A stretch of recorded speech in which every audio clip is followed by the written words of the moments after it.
Baik para mahasiswa semua semester 4 ya, STI Aulia. Kegiatan perkuliahan akan kita mulai dan sudah kita record ya. Bismillahirrahmanirrahim. Assalamualaikum warahmatullahi wabarakatuh. Waalaikumsalam.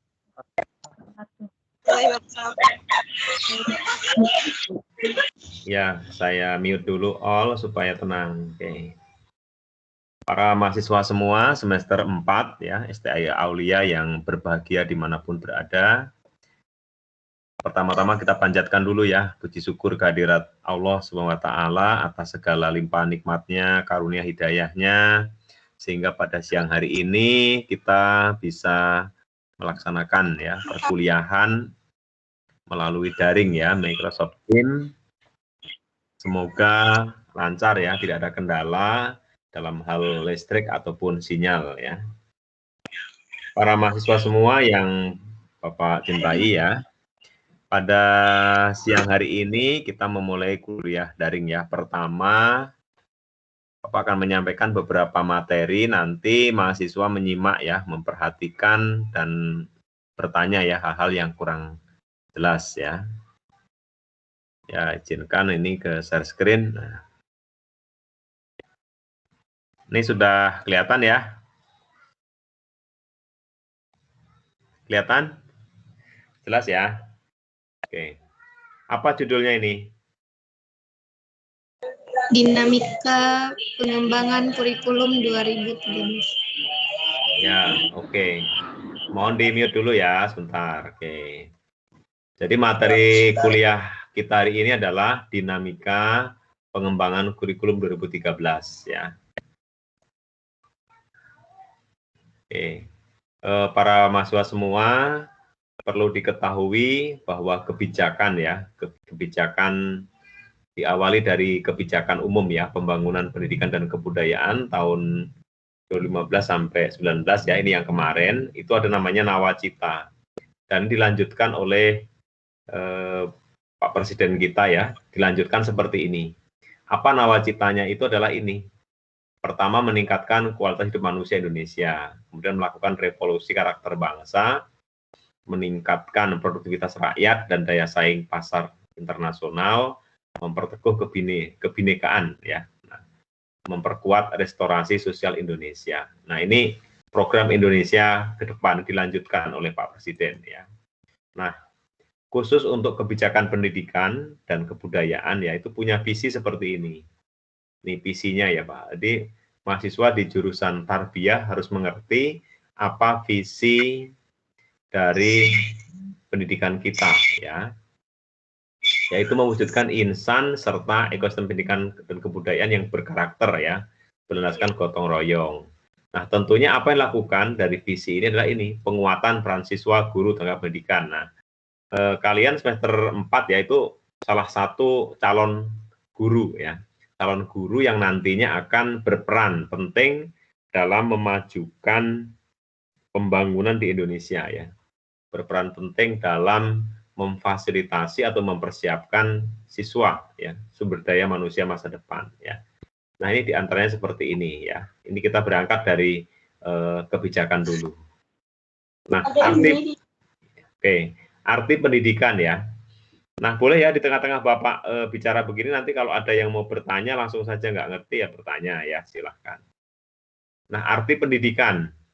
Kita ngelihat filosofi dari Ki Hajar Dewantara ya. Ini tokoh pendidikan kita ya, namanya Bapak Ki Hajar Dewantara ini ya. Pendidikan itu adalah daya upaya untuk memajukan bertumbuhnya budi pekerti ya. Budi pekerti itu ada kekuatan batin, ada karakter.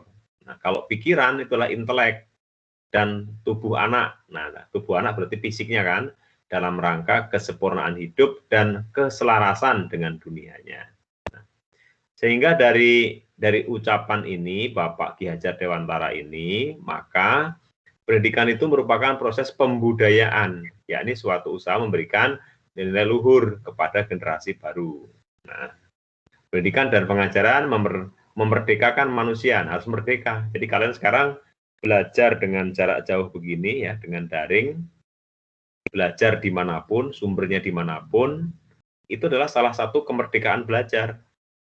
Tidak harus belajar itu di kelas, tidak harus belajar itu di perpustakaan, tapi belajar itu bisa di mana-mana, ya, bisa di mana-mana. Di mana-mana jadi sumber belajar, siapapun dari guru, ya, kalian bisa merdeka, ya, seperti itu. Yang penting niat dalam diri kita, ya, sebagai mahasiswa itu terus untuk belajar, ya. Jangan sampai bosan, harus belajar terus, ya. Harus ada inovasi, teknologi harus dimanfaatkan, ya, seperti itu. Kemudian lanjutkan, ya, pendidikan nasional ialah pendidikan yang berlandaskan garis hidup dari bangsanya. Ini betul, ini dari bangsa Indonesia sendiri, ya. Lanjut lagi, ya. Nah, ini adalah taksonomi pembagian belajar itu, hasil belajar ada 3. Pertama ini kognitif, kemudian afektif dan psikomotor, ya. Ini barangkali adik-adik mahasiswa sudah pada tahu, ya. Ada kognitif, ya. Kognitif itu pengetahuan, yang akan dibangun adalah pengetahuannya, belajar itu. Kemudian afektif itu sikapnya, psikomotor itulah keterampilannya. Ini masing-masing ada rinciannya. Kognitif itu apa aja ada, nih, ya. Afektif juga ada, ya. Psikomotor juga ada, seperti ini. Nah, kita masuk sekarang, mata kuliah kita adalah kerangka pengembangan kurikulum 2013, ya. Jadi kurikulum yang dipakai sekarang itu namanya kurikulum 2013, baik di jenjang dasar, di pendidikan menengah, maupun di pendidikan tinggi, namanya kurikulum 2013, ya. Sampai sekarang belum berganti, ya, belum berubah. Nah, kita lihat dulu, khusus untuk pendidikan dasar, ya, itu seperti ini kerangka kurikulumnya. Ya, ada yang namanya dimulai dari SKL, standar kompetensi lulusan, ada standar isi, standar proses, ya. Nanti dibagi lagi nih, ada standar pendidik. Ini yang 8 standar nasional itu, ya. Mungkin adik-adik semua sudah paham, ya, tentang 8 standar nasional itu, ya. Itu harus hafal, ya, harus paham. Nah, semua itu adalah standar untuk membangun pendidikan atau sekolah di Indonesia, ya. Seperti ini. Nanti ada mata pelajaran, kompetensi inti, kompetensi dasar, RPP, dan silabus, ya. Seperti ini. Ini erat sekali hubungannya dengan mata kuliah kita, kurikulum itu, ya. Nah, kita lihat dulu, ini kompetensi, ya. Kompetensi yang akan dibangun adalah kompetensi abad 21. Abad 21 itu berarti tahun berapa? Tahun 2100 nanti ke depan, ya. Sekarang tahun 2021, masih lama. Tapi nanti insya Allah kalian akan sampai ke sana zamannya, ya kan, 2100. Seperti apa abad 21? Itu adalah abad kemajuan, abad teknologi, abad era globalisasi, ya, semuanya maju di sana, ya. Kita lihat dalam abad 21 itu kemampuannya seperti ini, gitu, ya. Kemampuan belajar dan berinovasi, ini yang dibutuhkan. Jadi nanti kalian hidup di zaman milenial, di abad 21 itu harus memiliki kemampuan ini, berpikir kritis dan penyelesaian masalah, ya. Jadi mulai sekarang dibangun berpikir kritis. Jadi jangan berpikir yang tradisional, jangan berpikir yang zaman lampau, berpikir kritis, berpikir ke depan, ya, berpikir yang maju, berpikir logis, ya, berdasarkan rasional, ya, dan menyelesaikan masalah, ya. Jangan membuat masalah, tapi harus menyelesaikan permasalahan. Masalahnya apa? Diselesaikan, ya. Kemudian berikutnya kreativitas dan inovasi, ini yang penting nih, ya. Mahasiswa wajib kreativitas dan inovasi, ya. Gimana caranya? Ya harus aktif, kreatif mengikuti perkembangan zaman, kemajuan, inovasi. Ya, inovasi itu ya kayak gini, seperti ini, pembelajaran inovasi, ya, diikuti. Komunikasi, nih, komunikasi adalah tentang pola pembicaraan. Mahasiswa harus bisa berbicara, jangan diam, ya. Mahasiswa itu harus kritis, harus bisa bicara. Kemudian kolaborasi, ini, ya. Kolaborasi itu adalah kerjasama. Nah, ini harus mampu menjalin kerjasama, hubungan baik antara mahasiswa, antara dosen, maupun antara dengan masyarakat setempat. Jadi kan harus bisa kerjasama, komunikasi, dan kolaborasi. Kalau hidupnya menyendiri, mau sampai kapanpun kalian tidak akan maju-maju. ya. Jadi harus ini, ulangi ya, berpikir kritis, kreativitas, komunikasi, dan kolaborasi. Keempat-empatnya ini satu kesatuan harus dimiliki. Oke, sampai sini dulu. Ada yang ditanyakan atau gimana? Diskusi dulu. Silahkan. Yuk, silahkan yang tanya. Sambil jalan ya. Kalau suara Bapak kedengaran ya? Jelas ya? Kedengaran Pak, jelas. Sip, Pak. Paham ya dari ini ya, kemampuan yang akan dibangun ya? Insya Allah paham Pak. Ya, itu yang kemampuan belajar dan inovasi. Kemudian ini, literasi digital. Ini adalah kalian juga jangan gaptek. Gaptek itu gagap teknologi, itu nggak boleh. Ya, jadi digital itu juga harus literat. Ya, literat. Nah, pertama adalah ini, literasi informasi, literasi media, dan teknologi. Ini ya. Mohon di-mute dulu ya. Halo. Halo Pak. Ya, jangan ribut-ribut dulu. Nah, jangan diem ya. Nah, nih, pertama adalah literasi literasi informasi. Berarti kalian itu harus update informasi. Apa kejadian sekarang? Kejadian sekarang adalah merebahnya virus corona ini, COVID-19. Nah, jadi informasi ini juga harus kalian update ya. Sekarang gimana nih kalau yang berpergian kemana-mana jauh-jauh ya kan, kemudian tanpa ada pakai masker, tidak bersih tangan ya, kemudian tidak jaga jarak, itu akan membawa akibat yang parah ya, seperti itu. Terus informasi itu harus update terus ya, seperti ini. Literasi media, nah, media juga harus kamu kuasai juga. Media kan banyak kan, media cetak, media digital, media semuanya ya, di bidang pendidikan ya. Terus teknologi yang berkembang sekarang apa ya, kemajuan harus dikuasai semua ya. Selain itulah kecakapan hidup. Nah ini, hidup di zaman abad 21 itu harus seperti ini. Pertama harus fleksibilitas dan adaptabilitas ya. Ngerti nggak maksudnya apa? Fleksibilitas. Apa fleksibilitas? Fleksibel, tahu nggak fleksibel? Nggak kaku ya Pak? Iya, jangan kaku. Jadi fleksibilitas itu kita harus bisa dan adaptasi tadi. Jadi jangan kaku, jangan begini aja, jangan. Jadi maksudnya kan ada perkembangan zaman, ada kemajuan dengan perubahan-perubahan ya kan, kemajuan iptek, teknologi yang terbaru sekarang apa teknologinya? Nah, itu teknologi itu akan membawa perubahan hidup kita gitu ya. Seperti itu. Nah, adaptasi. Nah, harus mampu beradaptasi. Nanti kerja dimanapun, ya. Orang yang sukses adalah orang yang bisa beradaptasi. Ngikutin, misalnya kerja di sini ya menyesuaikan, ya kan? Harus adaptasi. Jangan kaku dengan aturan, itu nanti tidak fleksibel ya. Adaptasi. Nah, tentunya untuk bisa fleksibilitas dan adaptasi, di dalam diri kita itu harus memiliki sejumlah kemampuan gitu ya, kemampuan untuk fleksibilitas dan adaptasi ya. Kemudian ini kecakapan hidup laginya adalah inisiatif dan mandiri. Nih, harus punya inisiatif. Ya, inisiatif itu gagasan ya. Jadi gagasan atau ide atau apalah gitu ya. Itu namanya inisiatif. Jadi apalah inisiatif untuk memperbaiki keadaan ya. Dan mandiri. Nah, itu mandiri itu ya. Ingat ya, hidup kita itu tidak ada yang kekal. Tidak ada yang abadi ya. Orang tua kita semua suatu saat nanti akan meninggalkan kita. Harta orang tua akan habis. Nah, semuanya akan habis. Kita harus mandiri ke depan itu. Tidak minta-minta lagi, harus bisa sendiri ya. Nah, ini kecakapannya ya. Kemudian interaksi lintas sosial budaya harus bisa juga. Produktivitas dan akuntabilitas ini penting, harus produktif hidupnya ya. Kepemimpinan dan tanggung jawab. Nah, ini yang tidak kalah pentingnya ya ke depan itu. Nanti sebagai leader, sebagai pemimpin dan bertanggung jawab. Nah, tanggung jawab itu kalau misalnya kita berbuat itu ya harus bertanggung jawab.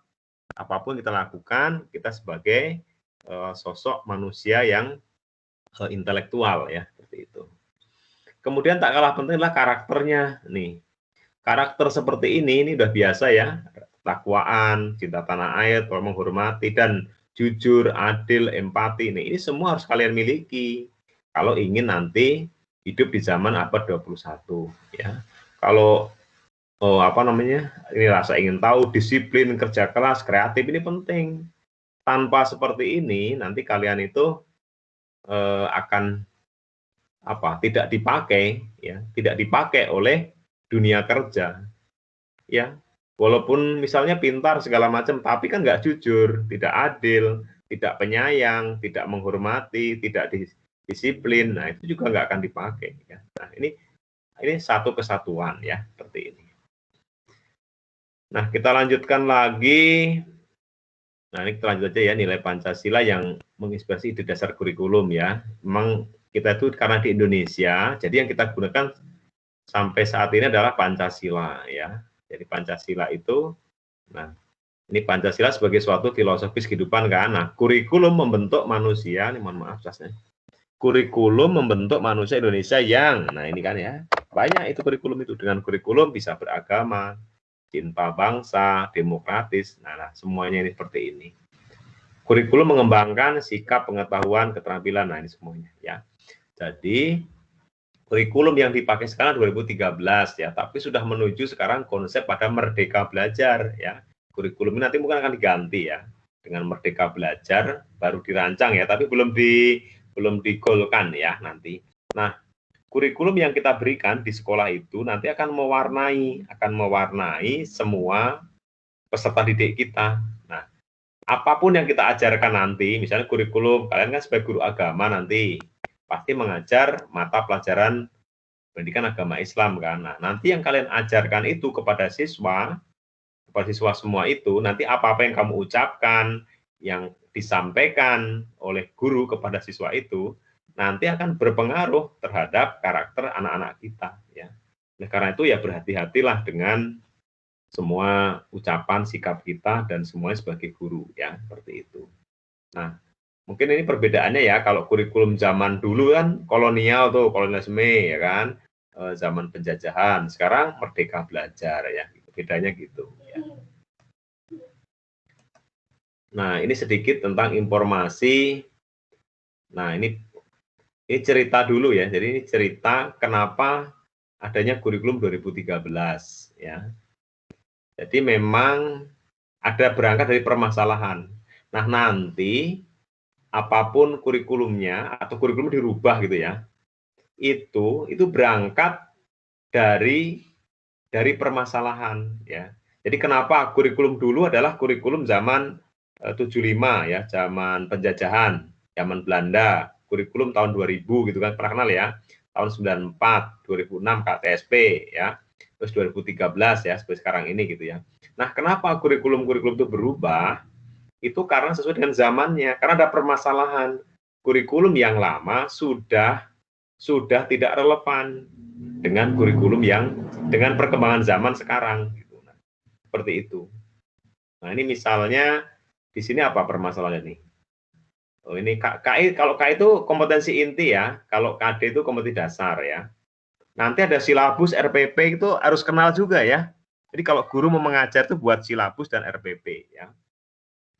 Kemudian, nah ini perbaikannya ya, kompleksitasnya itu adalah kerumitannya ya. Jadi pembelajaran itu ada sikap spiritual dan sosial. Nah, itu ditata seperti ini. Penataannya sikap spiritual dan sosial pada semua mata pelajaran. Nah, kalau dulu mungkin itu hanya di mata pelajaran PAI dan PKN aja yang ada sosial dan spiritual. Nah, sekarang ini semua mata pelajaran itu wajib memuat namanya sikap spiritual dan sosial gitu ya. Seperti itu. Jadi artinya matematika pun ya, semua pelajaran itu harus mengembangkan sikap sosial dan spiritual. Oke ya. Terus kemudian pembantasan kemampuan siswa. Nih, nah ini. Kalau dulu kan berpikir tingkat tinggi itu hanya untuk jenjang menengah apalagi mahasiswa harus berpikir tinggi. Nah, sekarang sejak dari SD itu anak-anak sudah harus berpikir tinggi. Ya, ini bedanya ya. Makanya nanti kalau adik-adik mahasiswa pas ngajar nanti di SD, MI, atau SMP, itu dia berpikir tingkat tinggi, berpikir kritis, nanya terus ke kita, terus apa, itu tidak ada salahnya. Karena memang kurikulum kita membentuk orang-orang yang kritis, gitu ya. Jangan disalahin anak-anaknya. Bertanya boleh, ya. Terus berargumen ya, boleh ya, seperti itu. Jadi dilatih anak-anak itu untuk berpikir kritis, ya. Jangan kaget nanti ya. Kemudian penerapan berpikir 5M. Nah, 5M itu yang itu pernah mendengar ya, yang mengamati, mengobservasi, menanya gitu ya, terus mengolah data ya, ya seperti itu. Nah, itu kalau yang dulu itu kan merupakan prosedural dan mekanistik, artinya berurutan dari mulai bertanya ya, menanya, mengamati, mengolah data, mempresentasi dan mengkomunikasikan. Nah, sekarang dalam pelajaran sekarang itu pembelajaran harus kreatif. Jadi misalnya memberi ruang kreatif kepada guru dalam mengimplementasi. Boleh dari mana dulu? Misalnya dari mulai tidak harus bertanya dulu, tapi mulai dari mengobservasi boleh. Atau mulai dari mengolah data dulu boleh ya. Seperti itu.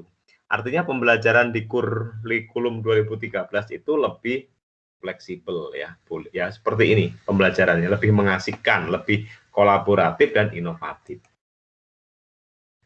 Nah, ini perbaikan-perbaikan ya, ini khusus pada mata pelajaran ini ya, nih pada mata pelajaran ini yang kompetensi sikap spiritual sosial ya, pada mata pelajaran pendidikan agama dan budi pekerti sekarang, dan mata pelajaran PKN pelajaran sikap spiritual sosial dilaksanakan melalui pembelajaran langsung dan tidak langsung ya.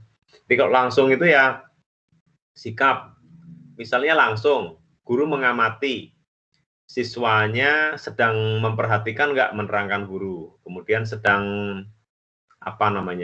sedang melaksanakan praktek sholat, ya itu kan langsung. Tapi tidak langsung berarti ada di rumah, ada di luar sekolah, kita tanya apakah anak-anak kita sudah melaksanakan ilmu-ilmu atau sikap yang sudah kita tanamkan di tengah-tengah masyarakat, ya itu tidak langsung. Nah, kemudian pada mata pelajaran selain ini PAI dan PKN itu adalah secara tidak langsung ya. Yang tadi itu contohnya gini, pembelajaran biologi misalnya, IPA biologi ya. Anak-anak mengamati lingkungan sekitar ya. Lingkungan sekitarnya kotor. Terus dia mau membersihkan, mau membuang sampah pada tempatnya. Berarti kan itu tidak langsung ya. Secara tidak langsung dia sudah memahami arti daripada pelajaran IPA gitu ya. Oke, halo, ini ada yang mau bertanya? Sampai sini masih bingung nggak? Yo, halo ya. Boleh. Ya. Silahkan kalau mau bertanya.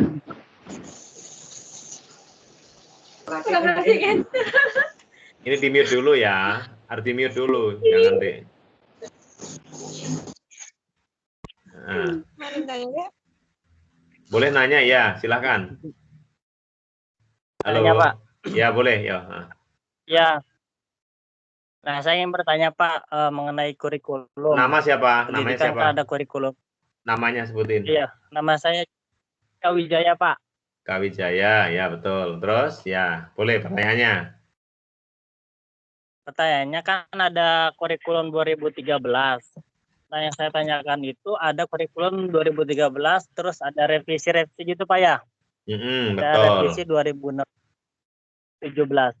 Nah, yang saya amati, sedikitnya yang saya amati itu di dalam pelajarannya itu ternyata seperti tidak ada perubahan Pak, isinya hanya itu saja, nah cuman diganti seperti halamannya itu bagaimana Pak? Wah, itu yang salah. Itu yang salah itu di mana itu?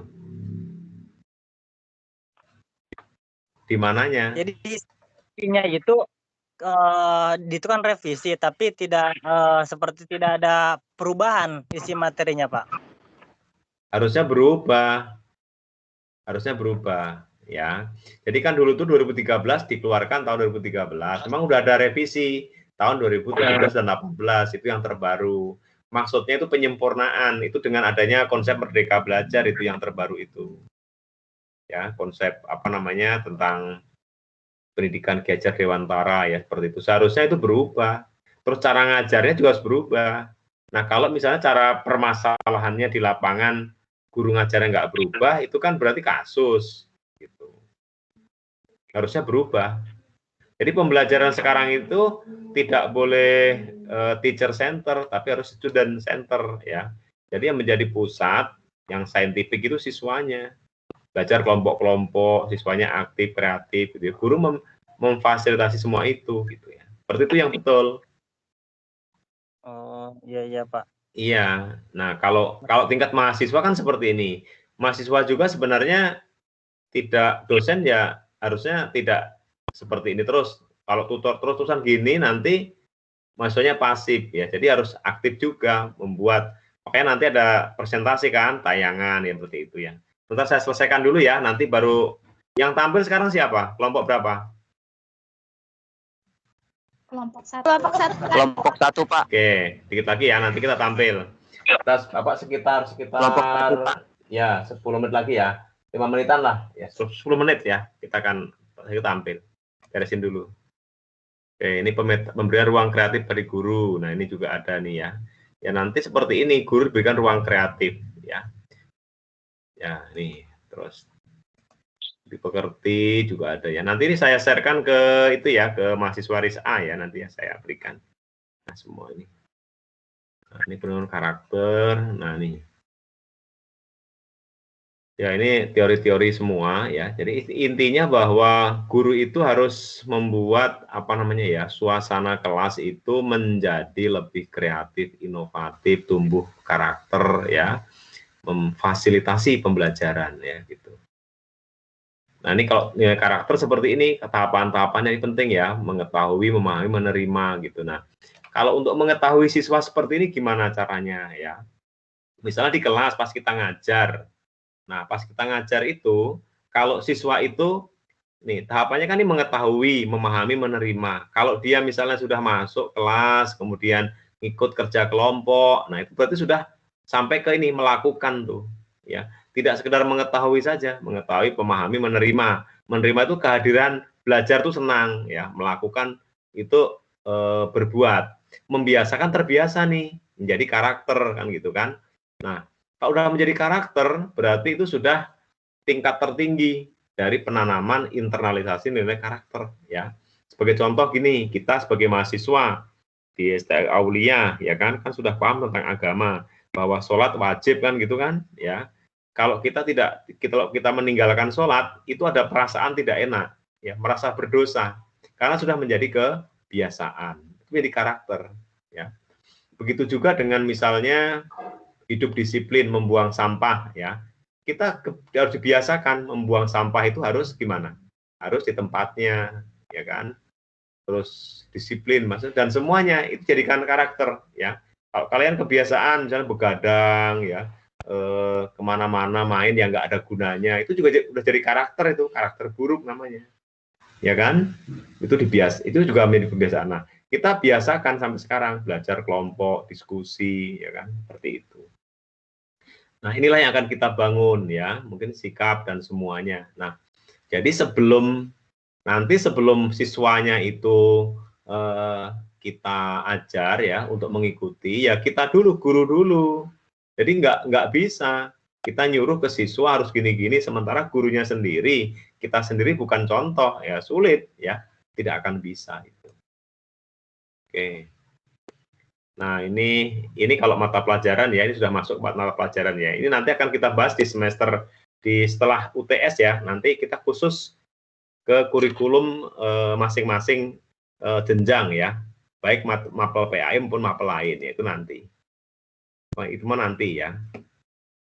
Nah, ini masih ini lanjutkan. Nah, Ya, ini contoh kearifan lokal. Ini yang jadi memang Indonesia ini luas ya.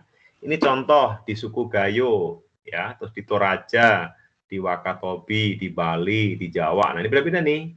Ya, jadi seperti ini. Contoh di Jawa nih ya, ini ada apa? Konsep Jawa untuk memuliakan dunia dan semesta. Untuk itu diperlukan ketulusan dan semangat untuk peduli dan berbagi. Nah, ini yang jelasnya ketulusan. Terus di Toraja lihat nih, agama leluhur itu Aluk Sandra Saruto. Nah ini apa nih? Serba lengkap. Antara lain mengatur hidup bermasyarakat atau ketatanegaraan Tomadara Takun ya, yang berdarah putih. Nah ini, nah seperti ini. Masing-masing punya kearifan lokal ya. Ini kita hargai. Jadi kita itu harus bisa hidup di antara kebinekaan ya, kebinekaan dan apa namanya perbedaan itu ya. Yang nggak semua sama pikirannya, nggak semuanya memiliki keyakinan yang sama. Jadi kita harus bisa hidup dan bisa damai dalam perbedaan-perbedaan itu ya. Oke, ini adalah beberapa gambar ilustrasi praktek baik ya. Nah, nanti kalau di sekolah seperti ini. Nih, gambar yang sebelah kiri ini menghargai keberagaman. Nanti di mana nih? Di Medan. Terus pramuka. Nah, pramuka itu bagus ya untuk mengajarkan nilai Pancasila. Kemudian Persatuan Indonesia mencintai. Nah, ini apa nih? Budaya ya, budaya Indonesia. Ini main wayang ya. Nah, seperti ini yang bawah upacara bendera setiap hari Senin. Nah, ini adalah aktualisasi nilai-nilai Pancasila ya, kedisiplinan ya. Nah, nanti kalian kalau sudah lulus akan berhadapan langsung dengan pihak sekolah. Nah, seperti ini ajar ya. Nah, bisa beradaptasi, bisa fleksibilitas kayak tadi itu ya. Dalam rangka mengembangkan atau memfasilitasi SDM kita masa depan. Nah, ini ada gambar-gambar lagi ya. Kantin kejujuran misalnya ya. Nah, ini jadi nggak ada yang jaga, tapi dia harus jujur bayarnya gitu ya. Ini kita ciptakan ya. Lagi di rumah sakit ya, saling mengunjungi orang sakit ya, terus main ini basket ya, seperti ini. Hal-hal seperti ini yang akan kita tanamkan kepada anak-anak kita nanti ke depan. Oke, saya kira cukup itu. Selanjutnya adalah tentang presentasi ya. Oke, silahkan.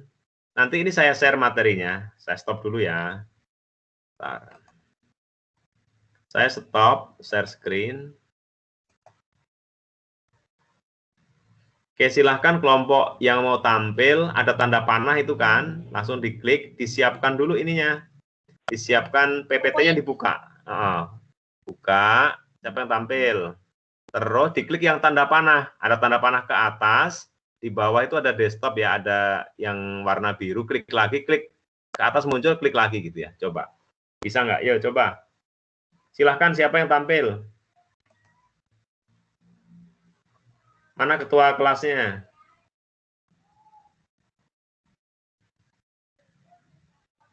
Iya, Nak. Saya, Pak. Ya, ayo siap. Tampilkan ya. Iya, ya. Ya, Pak. Ayo diklik. Coba. Anjay isi Arman, akhirnya sisi Rupi. Ya, mulai. Ini balik. Kayaknya itu deh. Itu mana ini teh? Mana yang mana? Hah? Arman. Itu ada tanda panah yang buka baginya itu loh, share. Ada tanda panah kan?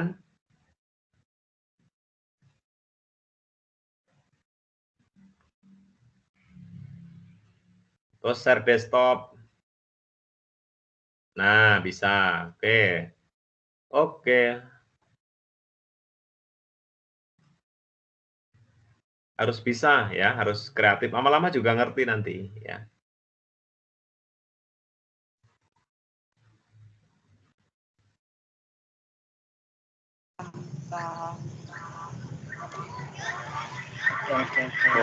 Siapa itu yang rekam? Ini sudah direkam ya, sudah recording ya, nanti di-share. Oke. Jangan rekam lagi, jangan. Kenapa sih seperti enggak? Ayo siap presentasinya.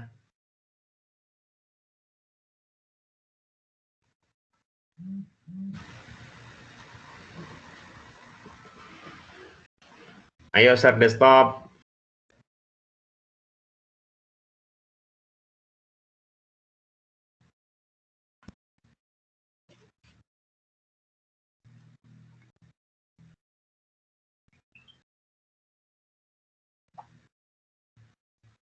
Ini yang nge-share siapa? Apa, Pak? Ini yang nge-share siapa? Nge-share desktop? Belum. Yang tampil siapa? Siapa? Ayo. Ya itu buka Siapa klik. yang buka klik, kita juga nggak tahu mana. Klik yang Enggak, mana? yang mau tampil siapa? Nah, Ini, saya, Pak. Pak. Saya, Pak. Iya, Ini, salah Pak. satu aja yang klik itu tanda panahnya diklik. Terus klik lagi di bawah, terus klik desktop. Arahkan ke PPT-nya nanti. Nanti ada tanda silang, sudah silang itu udah bisa share itu.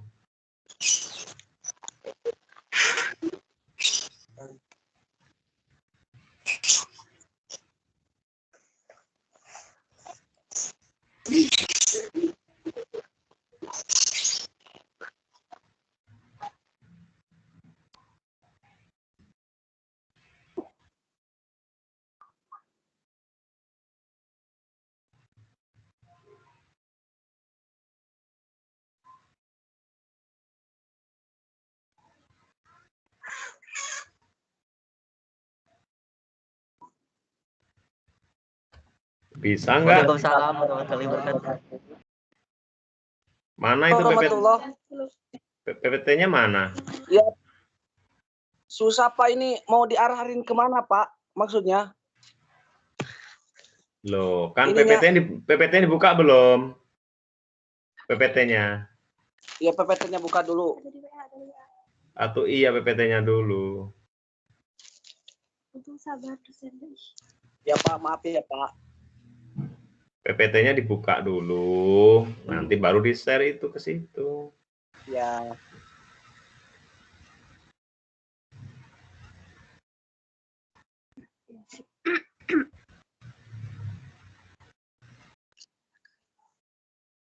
Share.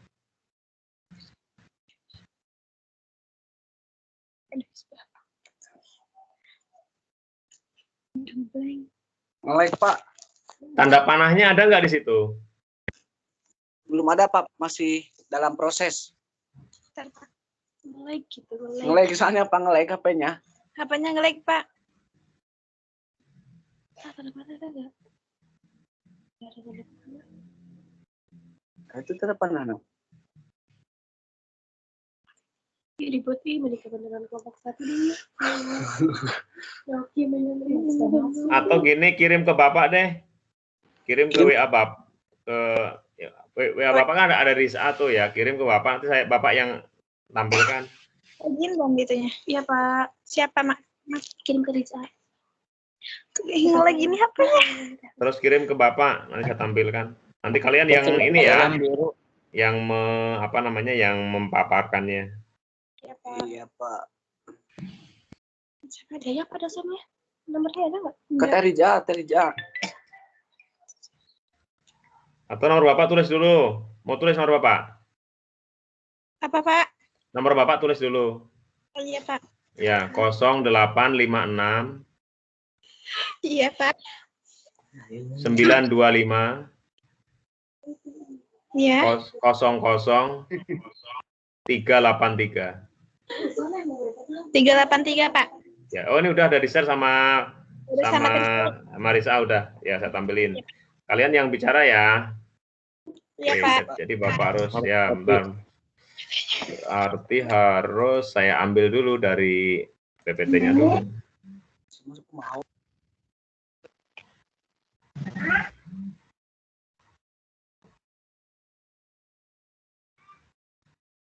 Di mana, Pak, Teh? Jadi langsung aja ini, Pak. Ya langsung, ayo langsung bicara aja. Ayo langsung. Si bagus, Pak. Mbak, pembukaan. Ya langsung buka. Iya, Pak, pembukaan. Assalamualaikum warahmatullahi wabarakatuh. Waalaikumsalam warahmatullahi wabarakatuh. Alhamdulillahirabbil alamin. Wabihi nasta'inu ala umuri dunya waddin wassalatu wassalamu ala asrofil anbiya'i wal mursalin sayyidina Muhammadin wa ala alihi washabihi ajma'in amma ba'du. Yang saya hormati dosen pengampu inovasi kurikulum dan yang saya hormati teman-teman perjuangan yang mudah-mudahan ada dalam lindungan Allah Subhanahu wa taala. Saya dari kelompok 1 ingin mempresentasikan makalah yang telah dibuat tentang perkembangan kurikulum di Indonesia. Sebelum ke pemateri, perkenalkan nama saya Armansyah. Saya sebagai moderator di sini. Dan pemateri pertama akan disampaikan oleh Teh Ros. Dan pemateri kedua akan disampaikan oleh Teh Silpi. Dan pemateri ketiga akan disampaikan oleh Teh Anima. Yang pemateri keempat akan disampaikan oleh Teh Sekar. Langsung aja untuk mempersingkat waktu, kita beri waktu dan mohon untuk didengarkan bersama dan tidak boleh ada yang berbicara karena mengganggu pemateri untuk menjelaskan suatu makalahnya. Bangga Teh Ros.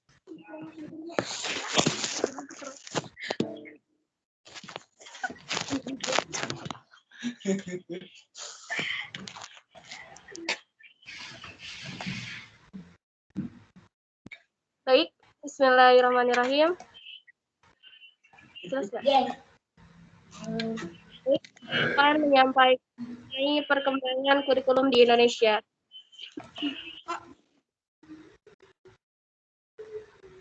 Perkembangan ilmu pengetahuan dan teknologi ini telah membawa perubahan hampir di semua aspek kehidupan. Nah, jadi oleh karena itu, dunia pendidikan itu perlu mendapatkan pemerintah terkait dengan sumber daya manusia yang berkualitas. Karena melalui lahirlah generasi muda yang berkualitas yang diharapkan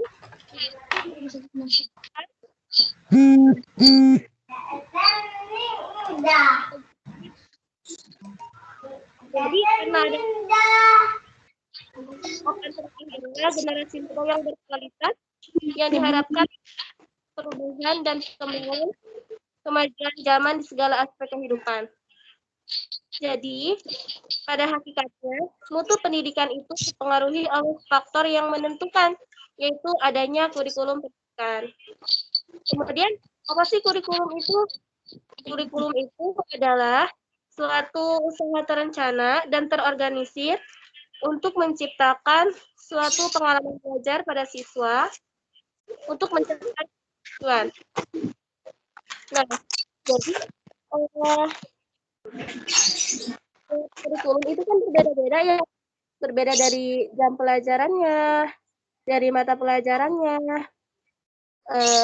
Untuk kurikulum yang sekarang itu jam pelajarannya itu benar-benar luas gitu ya. Tapi beda lagi dengan kurikulum dulu. Dulu itu jam pelajarannya itu sangat terbatas. Kemudian untuk mata pelajarannya, saya juga sudah mengalami SD ya selama 6 tahun. Untuk waktu saya SD itu saya bahasa Inggris itu dari kelas 3 dan dari kelas 3 atau kelas 4. Tetapi beda lagi dengan kurikulum sekarang. Sudah dini, yaitu dari PAUD, TK, bahkan untuk MI kelas 1 pun materi Inggrisnya sudah luar biasa seperti itu. Untuk kurikulum sekarang itu lebih menekankan guru dan siswa itu untuk aktif, kreatif, dan inovatif. Beda lagi dengan kurikulum dulu. Kurikulum dulu itu belum terorientasi masa depan, tetapi hanya untuk kepentingan bermasyarakat saja. Kemudian sejarah perkembangan kurikulum. Kita berbicara sejarah sebelum kemerdekaan ya. Jadi perjalanan sejarah sebelum kemerdekaan, kurikulum ini sering dijadikan alat politik oleh pemerintah. Misalnya, ketika Indonesia itu masih di bawah penjajahan kedua negara, yaitu negara Belanda dan Jepang. Nah, si kurikulum ini harus disesuaikan dengan kepentingan politik kedua negara tersebut. Karena Indonesia dulu masih dalam penjajahan ya, jadi kurikulum itu harus disesuaikan dengan kedua negara tersebut. Kemudian Indonesia merdeka pada tahun 1945, kurikulum ini diubah dan disesuaikan dengan kepentingan politik bangsa Indonesia yang dilandasi oleh apa? Oleh nilai-nilai luhur bangsa dan masyarakat Indonesia. Jadi untuk kurikulum sekarang itu, setelah Indonesia merdeka pada tahun 1945, itu kurikulumnya disesuaikan dengan nilai-nilai luhur, yaitu Pancasila dan Undang-Undang Dasar 1945. Kemudian setelah Indonesia merdeka, kurikulum pendidikan nasional itu telah mengalami perubahan, yaitu pada kurikulum tahun 1947, 1952, 1964, 1968, 1975, 1984, 1994, 1994, 2006, dan kurikulum sekarang yaitu 2013. Jadi, semua kurikulum itu dirancang berdasarkan landasan yang sama, yaitu dilandasi oleh nilai-nilai luhur bangsa Indonesia, yaitu Pancasila dan Undang-Undang Dasar 1945. Terima kasih. Saya Rosita, selanjutnya yang akan disampaikan oleh Teh Silvi. Ya, Assalamualaikum warahmatullahi wabarakatuh. Ya, Waalaikumsalam warahmatullahi wabarakatuh. Ya, Bang Diman, Assalamualaikum.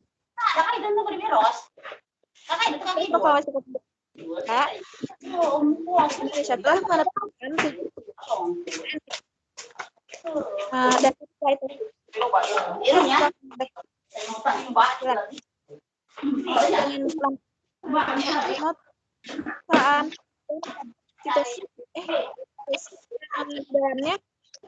yang di dalamnya itu telah memuat dua negara mencapai itu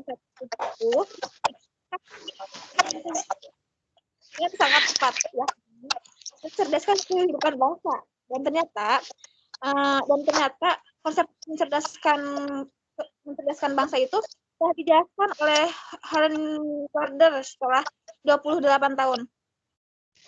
Dan bukunya yang berjudul Transmission The Theory of Multiple Intelligence, yaitu tentang tujuh tipe kecerdasan manusia.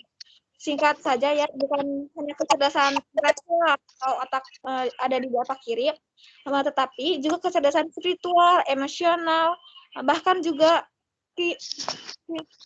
kinestiknya.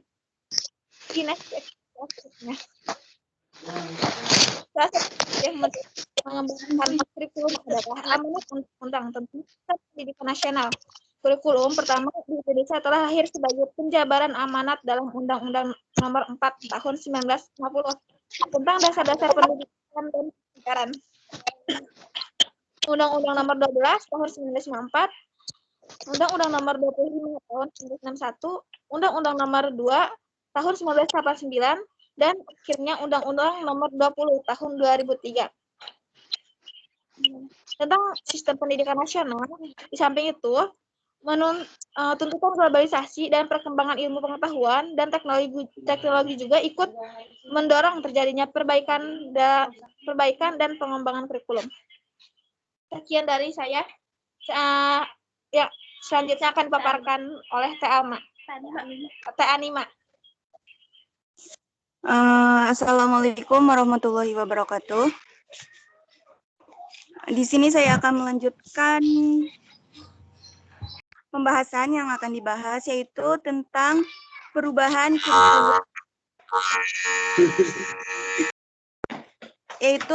perubahan kurikulum.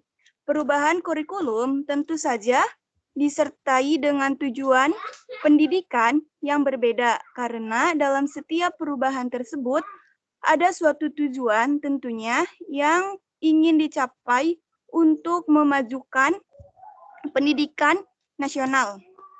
Yang pertama, kurikulum 1947. Kurikulum 1947 yang diberi nama Rencana Pelajaran 1947. Kurikulum ini pada saat itu meneruskan kurikulum yang digunakan oleh Belanda. Karena pada saat itu Indonesia masih dalam proses perjuangan untuk merdeka. Yang memakai kurikulum Leerplan, artinya rencana pelajaran. Rencana Pelajaran 1947 yang diutamakan adalah pendidikan watak, kesadaran bernegara, dan bermasyarakat. Materi pelajaran ini dihubungkan dengan kejadian sehari-hari, perhatian terhadap kesenian, dan pendidikan jasmani. Kurikulum 1947 itu mempunyai kelebihan dan kekurangannya. Kelebihannya yaitu mencerminkan kesederhanaan, kesadaran sebagai bangsa berdaulat, dan memadukan pendidikan sebagai faktor penting dalam memperkokoh berdirinya bangsa Indonesia. Yang kedua, memiliki fungsi strategis dalam mempersatukan bangsa Indonesia melalui pendidikan. Yang ketiga, kurikulum 1947 mengadopsi dari pengalaman pendidikan yang telah dilalui di masa penjajahan. Adapun kekurangannya, yang pertama, dibayang-bayangi pendidikan zaman penjajahan, sehingga mengarah pada pola pengajaran penjajah. Yang kedua, belum memiliki orientasi ranah kognitif dan motor, namun lebih dominan pada ranah afektif.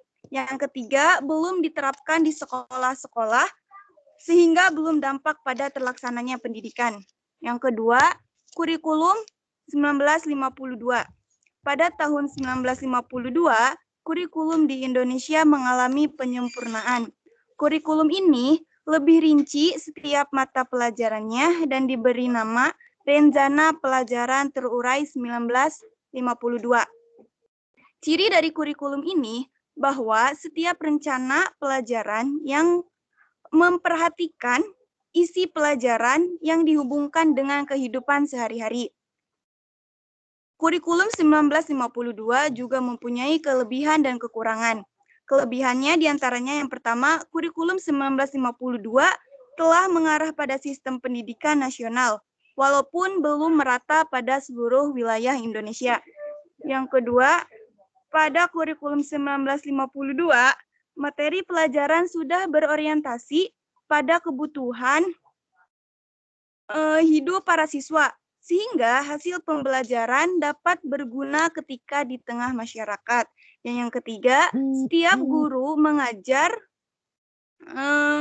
satu pelajaran, maka memiliki keuntungan untuk lebih menguasai bidang pengarahannya dengan lebih baik.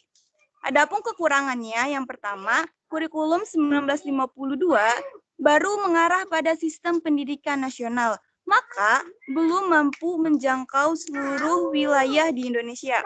Yang kedua, mata pelajaran belum berorientasi masa depan, karena diajarkan berorientasi kebutuhan untuk hidup di masyarakat hanya pada saat itu. Dan yang ketiga, kurang membangkitkan kreativitas dan inovasi guru, karena setiap mata pelajaran sudah terinci dalam rencana pelajaran yang terurai. Hal ini mempersempit kreativitas inovasi guru. Mungkin itu saja yang saya sampaikan. Saya kembalikan ke moderator.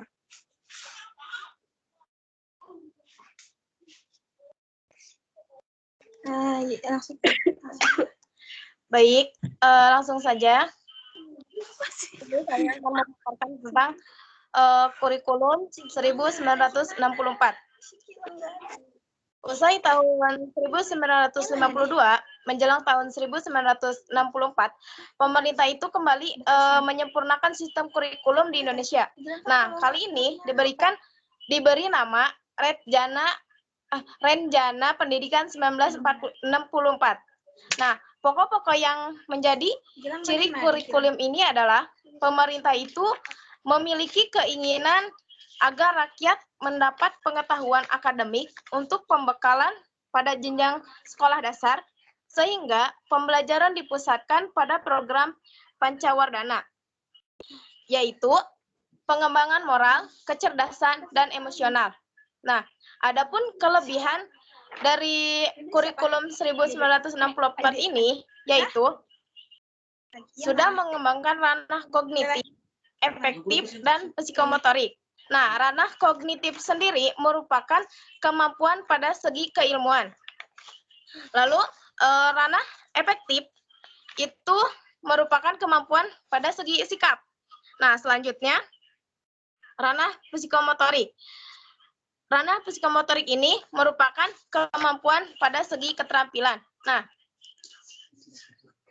sedangkan kekurangan dari kurikulum ini hanya digunakan pada tingkat sekolah dasar saja.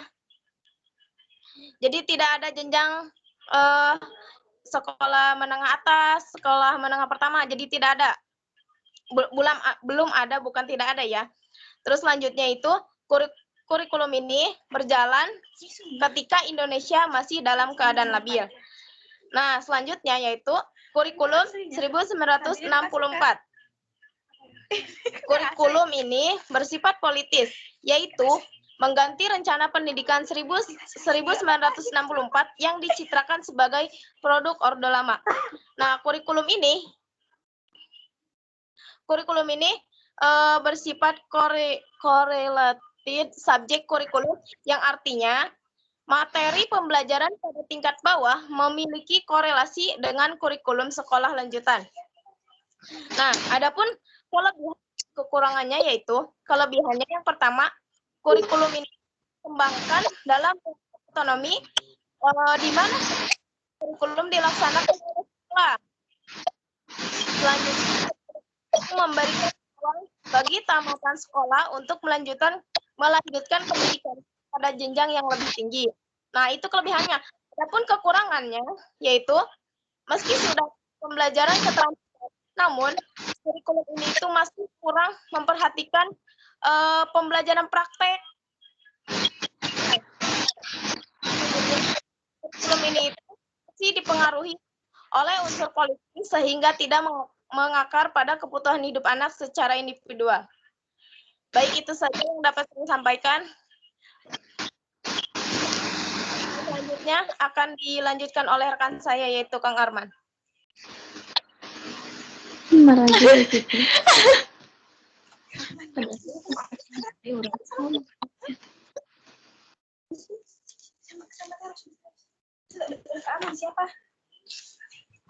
Baik, Assalamualaikum warahmatullahi wabarakatuh. Saya akan melanjutkan tentang kurikulum 1975 ya, salah. Kurikulum 1975 menekankan pada tujuan agar pendidikan lebih efektif dan efisien. Latar belakang lahirnya kurikulum ini adalah pengaruh konsep di bidang manajemen, yaitu MBO. Diambil dari bahasa Inggris, yaitu Management Bio-Objective. Manajemen bio-objektif yang terkenal saat itu, metode, materi, dan tujuan pengajaran dirinci dalam prosedur pengembangan sistem instruksional atau disingkat PPSI. Memang dalam sebuah kurikulum ada yang kurikulum sebutnya kurikulum kekurangannya dan kelebihannya. Dan adapun masalah kelebihan kurikulum 1975 ini, salah satunya yaitu mengarah pembentukan tingkah laku siswa.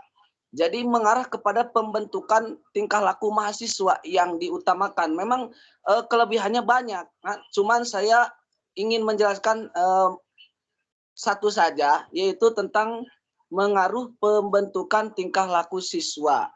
Begitu. Yang kekurangannya dalam kurikulum 1975 yaitu kekurangannya terdapat ketidaklarasan antara materi kurikulum berbagai bidang studi dengan kemampuan anak didik. Itulah 1995. Ada kurikulum 1984. Kurikulum 1984 mengusung proses Cliff-Ross. Jadi, itu rada bahasa Inggrisnya kurang lancar. Itu intinya kurikulum 1984 itu mengosong kepada pendekatan proses bagi faktor tujuan tetap penting. Kurikulum ini juga sering disebut dengan kurikulum 1975 yang disempurnakan. Begitu. Jadi yang lebih dicondongkan dalam kurikulum ini yaitu CBSA. CBSA yaitu cara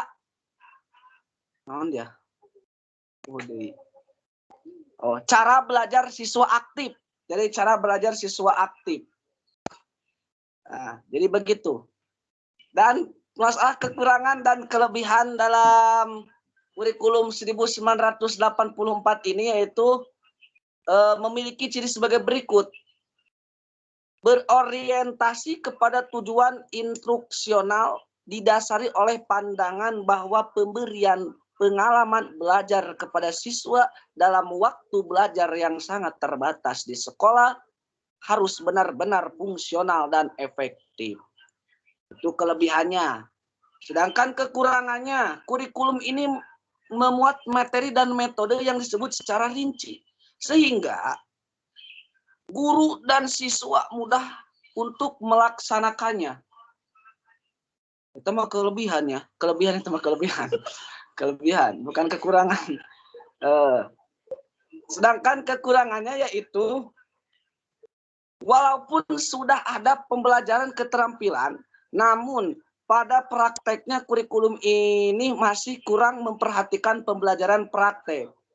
Mungkin segitu saja dalam kurikulum ini. Kalau misalkan ada salahnya, saya minta maaf karena sebenarnya saya itu pemateri karena ngodoan saja. Ya, oleh Selanjutnya pemateri selanjutnya akan dilanjutkan kepada siapa? Mangga kira. baik, assalamualaikum warahmatullahi wabarakatuh.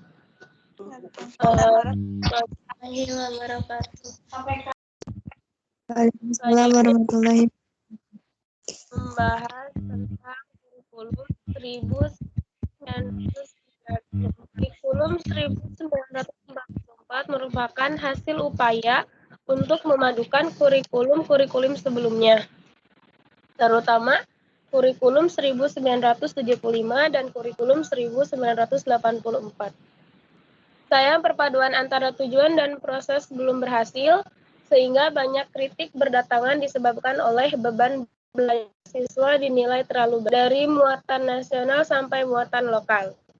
Materi muatan lokal disesuaikan dengan kebutuhan daerah masing-masing. Misalnya, bahasa daerah, kesenian, keterampilan daerah, dan yang lainnya. Terdiri dari yang menonjol dari pemberlakuan kurikulum 1994, diantaranya yaitu yang pertama, bagian tahapan pelajaran di sekolah dengan sistem patur wulan. Pembelajaran di sekolah lebih menekankan materi pelajaran yang cukup padat, berorientasi kepada materi pelajaran atau isi.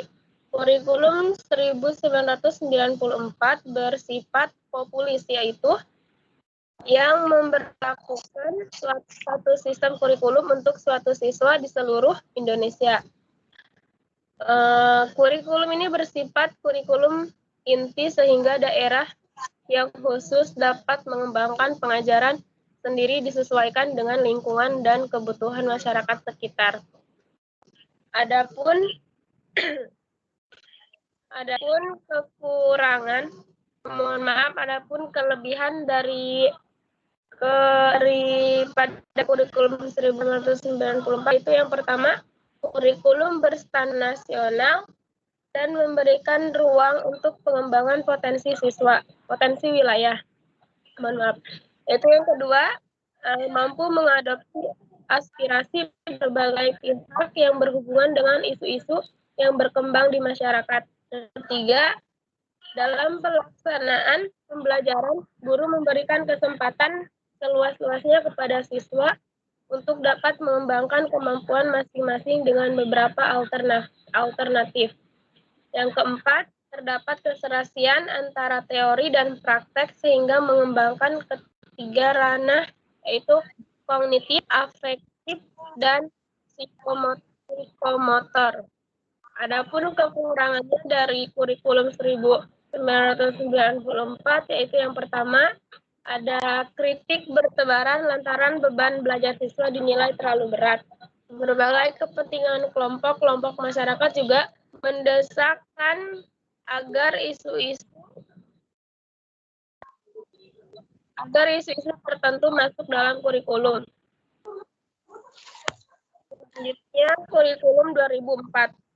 Sebagai pengganti kurikulum 1994, kurikulum 2004 yang disebut dengan kurikulum berbasis kompetensi atau KBK. KBK memiliki ciri-ciri yang pertama menekankan pada ketercapaian kompetensi siswa baik secara individual maupun klasikal. Yang kedua, berorientasi pada hasil belajar dan keberagaman. Yang ketiga, menyampaikan dalam pembelajaran menggunakan pendekatan dan metode yang bervariasi. Yang keempat, sumber belajar bukan hanya guru, tetapi juga sumber belajar lainnya yang memenuhi unsur edukatif. Penilaian menekankan pada proses dan hasil belajar dalam upaya penguasaan atau pencapaian suatu kompetensi. Adapun kelebihan dari kurikulum 2004 yaitu pendidikan berbasis kompetensi, menitik beratkan pada pengembangan kemampuan untuk melakukan kompetensi tugas-tugas tertentu sesuai dengan standar performance yang telah ditetapkan sebagai upaya mempersiapkan kemampuan individu.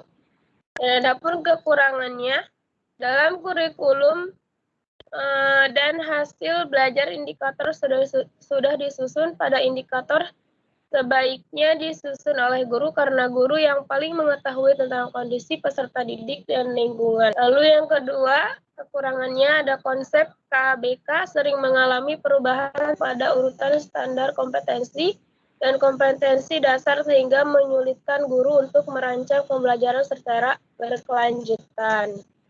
Itu saja yang dapat saya sampaikan. Saya kembalikan ke moderator.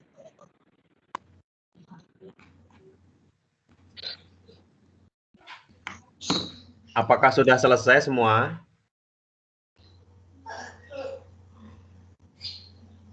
Belum, Pak.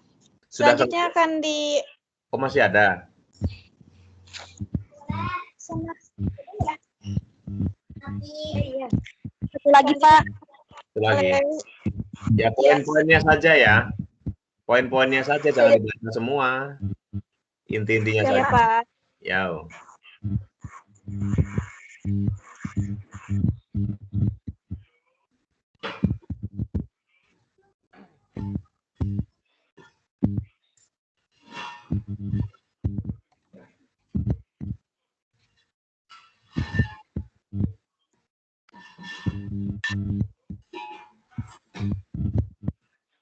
Kenapa nggak bisa?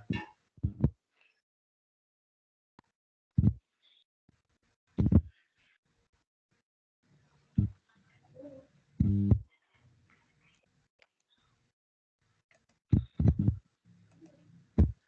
ini gimana nih? Yang maaf Pak, Ya. selanjutnya saya akan memaparkan tentang kurikulum 2013.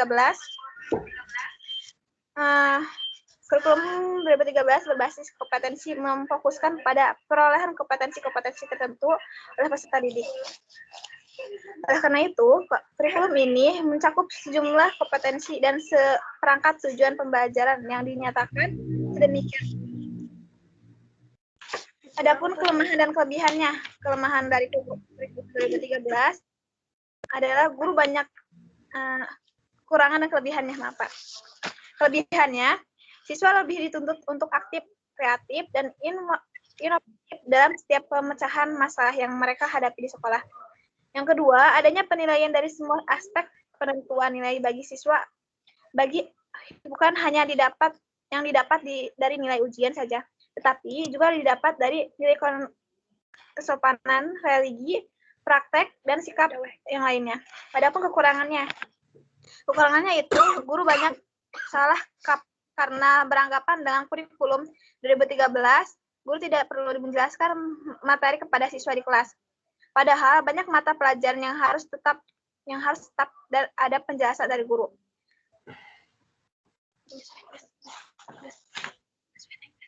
Ya, Pak. Terima kasih. Saya cukup, Pak. Saya berikan kepada moderator.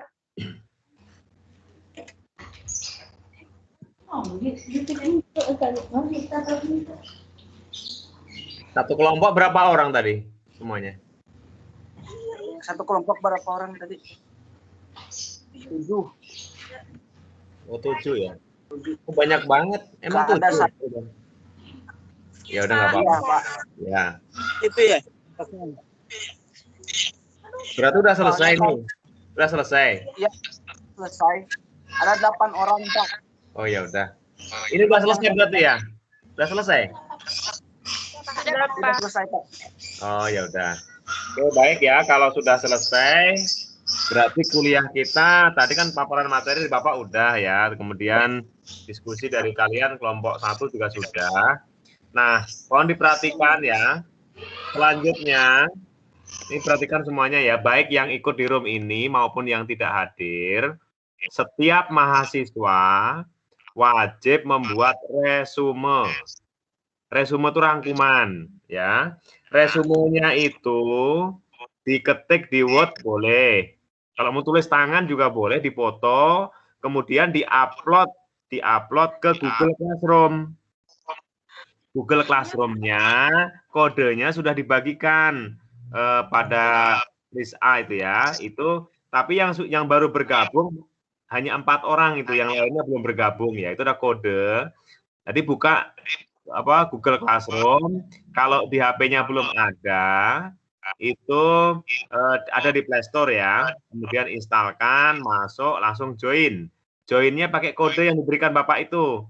Setelah itu nanti di kolom tugas itu diisi dengan diupload, dikirimkan resume ya, resume atau ringkasan ya, rangkuman ringkasan dari kuliah hari ini. Nah, boleh merangkum dari PPT yang dari Bapak itu juga ada, boleh, dan juga PPT yang di-share oleh kelompok yang tampil hari ini ya. Kira-kira paham? Paham, Pak. Ya. Oke, berarti kalau sudah paham, ada yang ditanyakan? Ada yang tanyakan atau enggak? Ini Pak, Apa? dikumpulinnya kapan Kak perkiraan? Nah, ini waktunya 1 minggu. Oh, seminggu. Ya, tidak harus hari ini. Jadi kalian kerjakan sampai batasnya minggu depan. Minggu depan ketemu lagi hari Sabtu lagi ya. Nanti minggu depan kita tatap muka kayaknya ya gitu. Ya nanti kita ini aja deh ya. Ya kita atur lagi ya. Ada lagi yang bertanya? Oke, kalau menggunakan Google Classroom sudah bisa semua. Kita kiri-kiri. Menggunakan Google Classroom sudah bisa? Google Classroom? Udah bisa kan ya? Ya, nanti diketik resumenya dan diupload. Oke, demikian dari Bapak ya, dan kuliah hari ini. Mudah-mudahan bermanfaat buat semua. Ya, kita akhiri acara ini dengan sama-sama mengucapkan hamdalah.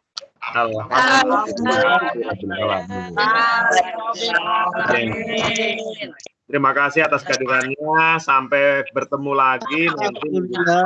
Silakan istirahat dan aktivitasnya ya. Nanti recordingnya diberikan ya.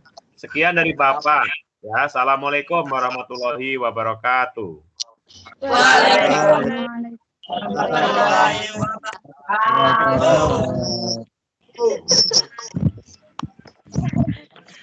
Aduh,